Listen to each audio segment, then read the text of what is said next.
What's going on, y'all? It's Zach back with another video. I'm kind of sick today, but I wanted to pop on here regardless and talk to you guys a little bit about my personal experience going through the shadow work process. As many of you know, I'm launching a shadow work course that is a group course starting on October 1st. But I think a lot of the time it helps to kind of dimensionalize why you as the individual really should commit yourself to this process. And so I figured kind of talking a little bit about why I've, found so much importance in going through this process and, so much transformation really for myself might help you to dimensionalize that a little bit. So as many of you know, my spiritual, quote unquote, spiritual journey really officially began, right?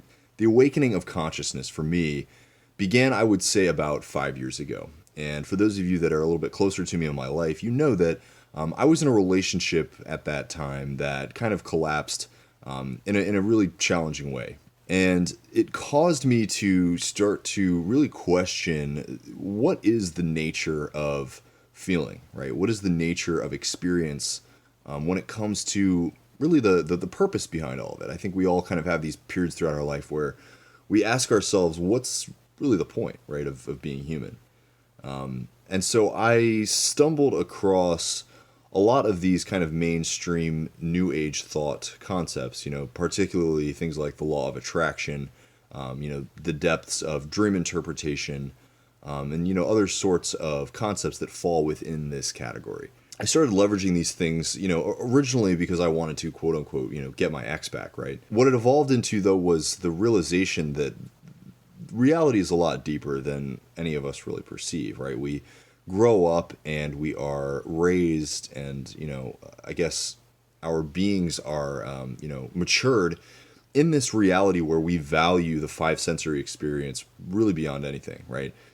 Even people that claim to kind of really commit themselves to spiritual practice, be it, Abrahamic religion like Christianity or Islam, or even kind of deeper mystical concepts, regardless, that the majority of people in general, but even the majority of these types of people, do still tend to be very much rooted in the five sensory experience, right?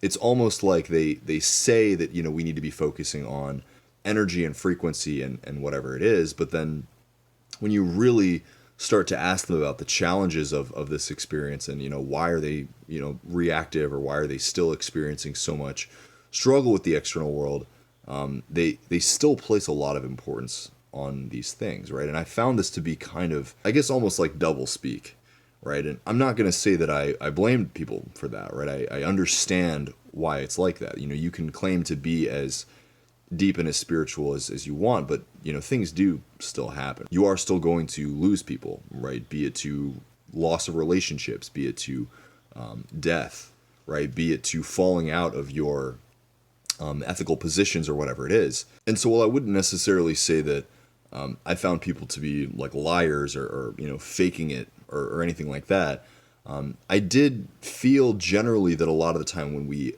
are applying ourselves to these concepts of vibrational change and alignment with frequency and all of the inner work that comes with it, a lot of the time it seems to be more like a cushion to the harshness of reality versus a legitimate medium in, changing oneself. And so as I began to commit myself to a practice of, at very least, learning as much as I can, right? Looking into these things and, absorbing as much as I possibly can from the concepts, I ultimately realized that, reality is entirely perception, right? It is entirely a projection of a deeper energetic truth. And we are all simply aspects of a greater consciousness that is playing itself out in almost this kind of drama, trying to learn more and more about itself, kind of like a computer running programs trying to learn more about its capabilities. And so in the process of learning things, right, in the process of actually putting things into action and, trying various techniques, whether it is, manifesting or, using candles or crystals or mantras or whatever it is, literally, infinite mediums of things, I realized that the ultimate truth is that you truly can do, be, and have anything that you can desire, anything that you can, functionally imagine or create within the imaginal facilities, resonating with that thing for a long enough period and a genuine enough format that it will be created in the external world. That being said, this is the natural state, right? This is naturally who we are. We are naturally these very high energy, beings, that being our secondary form from the original source consciousness, which is pure love, pure bliss, pure potentiality, right? Which is then broken up into what seems to be kind of individual pieces, which are us, right? And then that is once again broken down into a much more hardened three-dimensional being, which is you in this physical body in this place that you're in right now watching this video. So if we are these naturally very high vibrational, pure creative beings, what is it that causes us to become so rooted in our struggles, right? In our trials and tribulations? And I think the answer is fear and doubt and insecurity. And it's the baggage that's placed upon you by those that are currently in the drama, right? Those that are currently acting out their role in the play, that when you were then born into this world, right, they put these fears and these doubts and these insecurities onto you, right? And so you believe, based on the baggage that they've taken on, that all of this is something that you really do need to stress about and really wrestle with on a consistent basis. And anytime you want to create any legitimate change, what you have to do is go out and essentially fight with the external world and fight with your five senses, saturating in this five sensory experience and kind of working against it almost. So for those of you that are familiar with Robert Dilts, and I've made a video about this in the past, there's something called the Robert Dilts model for the logical levels of change. And it's like a pyramid, right? And so at the top of the pyramid, you have identity and vision, the conception of yourself. And at the bottom of the pyramid, you have environment, right? And the layers in the middle of the pyramid are things like behaviors, right? Emotional patterns, right? And the majority of people operate in this, through these processes of change starting at the bottom, right? They react to their environment, right? The reactions that they have to their environment, cultivate their sense of their capabilities, right? And the behaviors that they leverage on a regular basis. All this is ultimately moving up to form their identity, their sense of who they are. Now, the reality is, if we can accept that we are existing in an energetic experience which starts as energy and ultimately moves down through these forms of reality into this three-dimensional experience, if we begin with the energetic state, if we start in the state of expecting to create what it is that you're intending on, a philosopher by the name of Neville Goddard calls this acting from the wish fulfilled. If we can begin in this place, right, and we can remain faithful to the outcomes that we want, right, to the quote-unquote highest good as we intend it, reality will change almost miraculously to meet you. And again, the only thing that we have to do throughout this process is accept our insecurities, accept our doubts, accept the fear that we hold on to, and realize that there is infinite potential. And even with this fear, right, even with these insecurities that I'm holding on to, I can still see the creation of whatever it is that I want to intend upon. Now, again, there's even more layers to this, right? Because a lot of the things that you're currently intending on are actually based in your fears. They're actually based in your doubts. And if you were to genuinely release those things, a lot of the desires that you have right now, you wouldn't even have. But it's the willingness to go on this journey of mental realization, mental alchemy essentially, and watch as you allow the baggage that you hold on to dissipate, and then you watch as your reality changes to meet you in this place of higher vibration. My journey has not been one of pure bliss and ease. My journey has been one of setting intentions and then watching as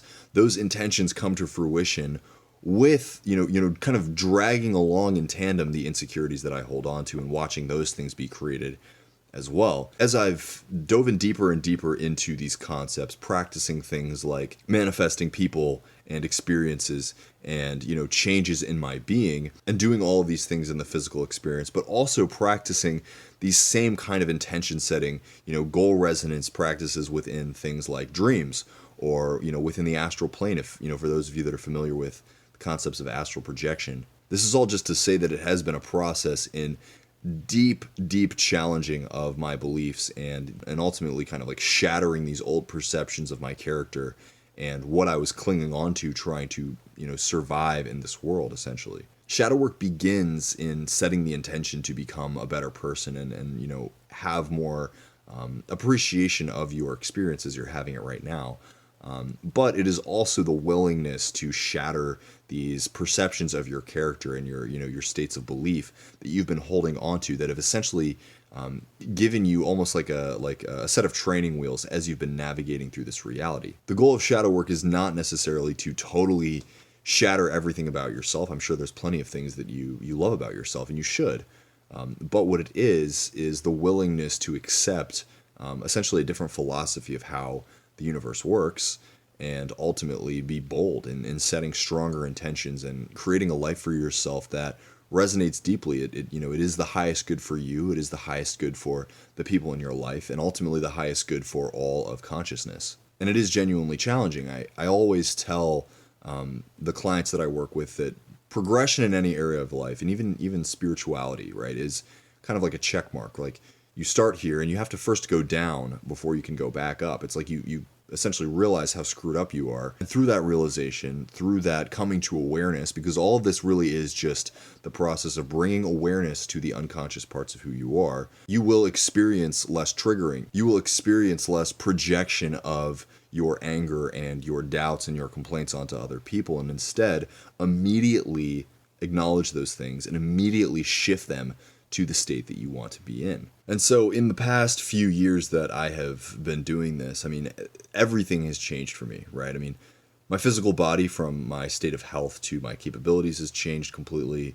My mindset, my relationship to spirituality has revolutionized entirely. My relationships with my friends, intimate interests, my family, all of these things have dramatically improved, I would say. And so all of this is just to say that it's a process of being willing to tackle, the demons that are inside of you, right? To really shine light on this shadow, which is not always necessarily bad, but it is just the 99% of your being that is unconscious, that you don't have direct access to on a regular basis. But that can change. And so it can be nerve-wracking, right? It can induce a lot of fear, but the benefits are, you can't even begin to state them, right? Because you do have the capacity to create anything, right? That's externally and internally, right? And the only thing that you have to do is shine a light on the things that are holding you back and just practice letting those things go. So that's a little bit about how I've arrived at this place of feeling like shadow work is an incredibly powerful medium to really commit yourself to. And so if this is interesting to you, let me know. Comment below, shoot me a message on Instagram or Facebook, wherever you're watching this, and we can talk a little bit about your personal journey and what would be the biggest benefit for you, for the people in your life, and ultimately for consciousness as you perceive it. And again, my hope is to invite you to my course that starts on October 1st, essentially 6 weeks of collaborative engagement with other people in the group as we do deep work meditations, have deep conversations together, and start to let go of our limiting beliefs and the baggage that holds us back from creating whatever it is that we want to create right now. So I hope this video was helpful. Sending you guys lots of love. Happy Friday. Hopefully you're soaking up some good energy. And until next time, much love. Namaste. I'll talk to you later.